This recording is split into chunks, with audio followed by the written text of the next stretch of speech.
Hello everyone and welcome back, it's Zakizio. And today I'll be reacting to 5-ish Minute Lore episode 28, Grizgutz and the Lost Waagh by Old Man Reacts. As always, I highly recommend that you check out his channel and subscribe if you haven't already. He makes amazing content. I've been checking out both 5-ish Minute Lore series as viewers of my channel know, and also recently got into his Mistakes of the Emperors. There's also, as always, a link to the video in the description box below. And without further ado, let us see what he has to say about this orc and his Waagh. To be honest, I've actually never heard of Grizgutz before, like, at all. General Medicaid warning.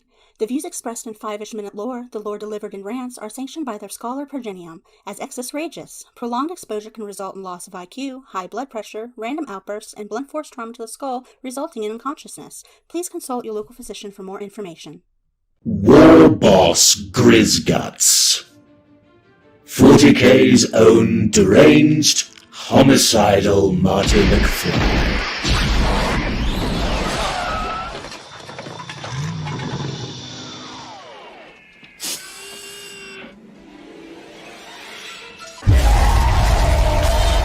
You've got to come back with me! Where? Back to the future! I can say without any reservation that the greatest weapon the orcs have besides sheer numbers is sheer surprise and disbelief. Rare is the experienced commander who puts anything past the orcs for the sake of sheer incredulity. If you're fighting the greenskins at any point and the thought crosses your mind that the orcs wouldn't possibly do something, then that is the exact thing that you need to prepare for. The orcs have pulled off things that stretch the imagination. They have done things that flat out break the back of imagination. But there's been only one time in history that an orc actually did something for reasons so wildly bizarre it actually gave the orcs themselves an existential crisis. I'm talking, of course, about the Lost Waagh and the orc warlord Grizzguts. You know, the sheer ridiculousness of some of the things that orcs do actually is making me think back to the story of the one Imperial Guard commander didn't realize that orcs don't function like other people, and that orcs will take the path not of least resistance on lesser blood axes, but the path of most resistance because they want a good fight. And about him setting up a fake fortress and stuff to make the orcs, like, try to make them go through a seemingly undefended valley instead, where he intended to ambush them. And then the orcs went after the fake fortress. Grizgutz was your typical orc war boss, a ridiculously huge slab of green fungus that had his boys with him, and just wanted to set off to find himself what every orc wants: a good fight and a lot of loot. His favorite piece of gear that he had was his gun, and he apparently cherished this weapon more than anything. Also, while your average orc's idea of personal property can best be defined as might makes mine, Grizgutz takes the cake for the sticky fingers department. Grizgutz had zero issues walking up to any other orc and taking anything that he wanted. He sounds like a Death Skull. Which for some reason gives him the designation as a kleptomaniac. In reality, if any orc had a problem with Grizgutz taking hold of something that up until that second was a cherished possession, they would have definitely found themselves in possession of a new item: a dented skull, in the size and shape of Grizgut's fist.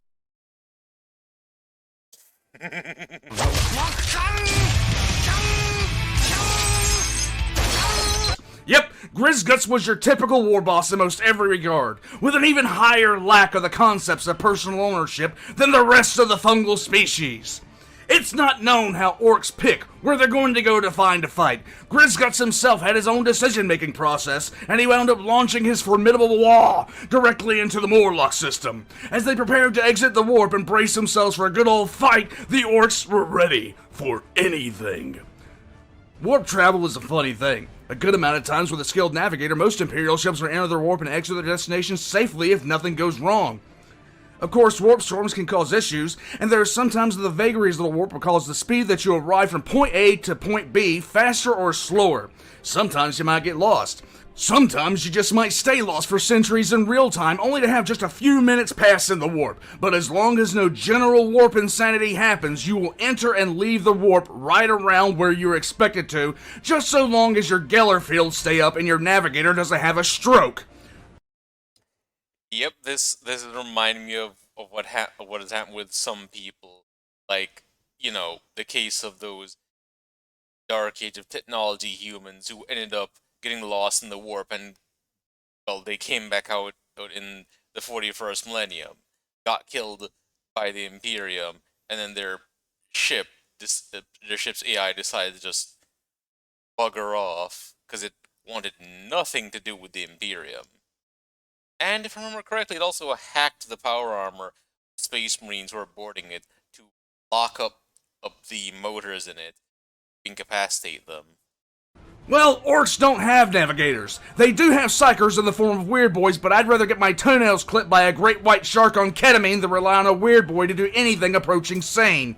Generally, orcs will fling themselves into the warp and just go. Yeah, this reminds me of Arch Warhammer's analogy for what the orcs do versus what the humans do. The Imperium, their Geller field, is akin to going through a crowded room and you tiptoe around trying to slip between people and not be noticed. The orc Geller field is the equivalent of a large and hairy man running through a crowded room, screaming at the top of his lungs, and intending to pass through due to his sheer bulk pushing everyone out of his way. If the Geller field fails, who cares? If they wind up in a system with a ton of enemies, well, it's party time! As a matter of fact, I can't recall how the orcs even manage to navigate when they actually do want to get somewhere, which is both hilarious yet at the same time concerning. When Grizgutz fleet dropped out of the warp, they were Also, right, the fact that for orcs, getting attacked by demons while traveling through the warp is for them in-flight entertainment. rather surprised not to be staring at some human world, not some Eldar craft world, not even a Tal world. They were staring at their own fleet. Grizgutz Waagh had traveled back in time and had exited the warp only minutes before they had first left the system. This is normally when every Imperial commander in existence would have almost instantaneously voided their bowels, because the Waagh had literally doubled in size instantaneously. If any other force in the galaxy had done this, including the Imperium, you can bet your sweet ass that they would be trying to find any way to duplicate the results. Double the troops, double the ships, double the gear, and double the supplies. Imagine if this happened to Battlefleet Gothic. Imagine if this happened to the 88th Siege Army of Krieg.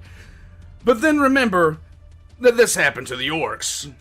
This is when we go from normal orc to maximum over orc.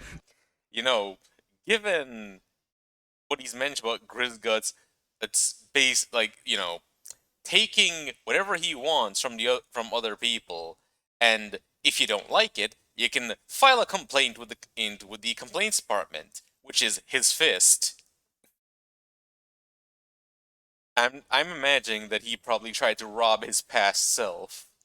Grizgutz, upon seeing the fleet and figuring out what had just happened, immediately attacked. In order to maintain some cohesion in this confusing piss pit of a mess I'm about to enter into, I'm going to refer to the original Grizgutz I was talking about as the old G.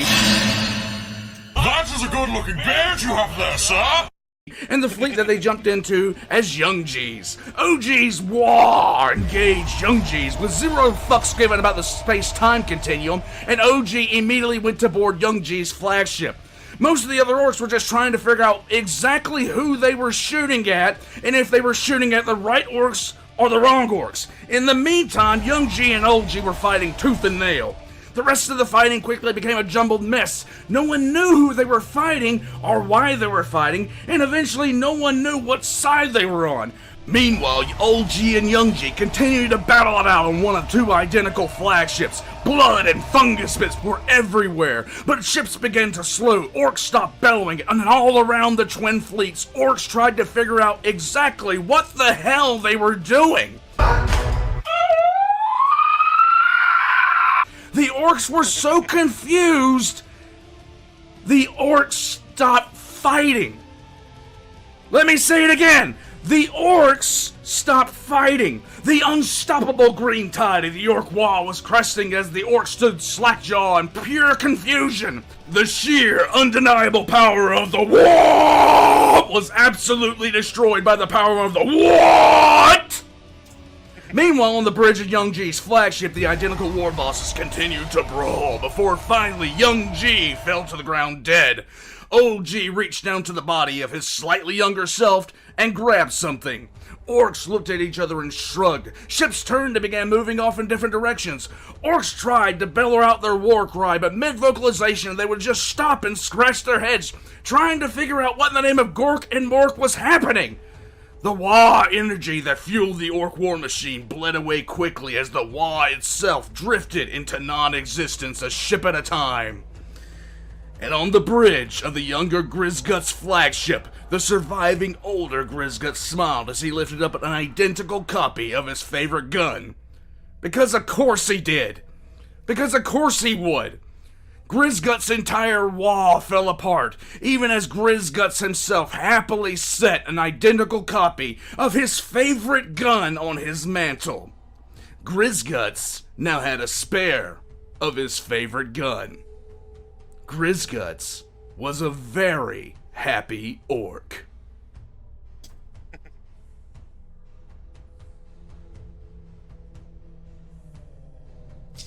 You know, this is, despite how ridiculous, it also sounds pretty par for the course. Which, by the way, I would be surprised if it turned out that Grizgutz was not Death Skull. Because this is the exact sort of thing I imagine a Death Skull would do.